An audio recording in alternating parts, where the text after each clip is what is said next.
Vandag lees ons saam een van die mooiste lofpsalms in die Bybel, Psalm 100. Dis 'n kort, maar kragtige oproep om God met blydskap te dien en te loof. Juig tot eer van die Here, o ganse aarde. Dien die Here met blydskap. Kom voor sy aangesig met gejubel.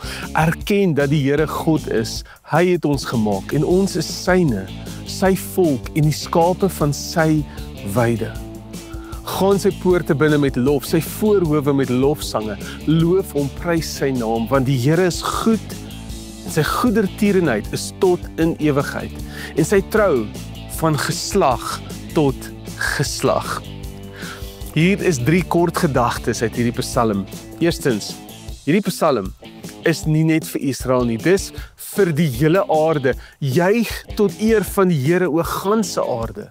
Dis 'n universele uitnodiging tot lof.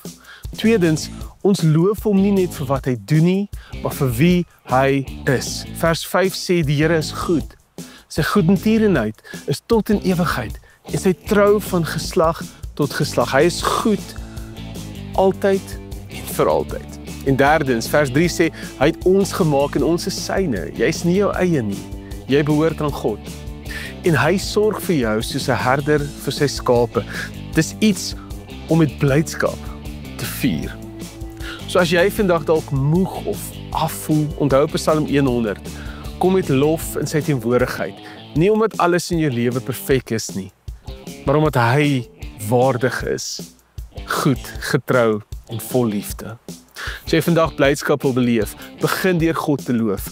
Lof en dankbaarheid is die sleutel tot toegang in sy teenwoordigheid in. En in sy teenwoordigheid is daar 'n oorvloed van vreugde.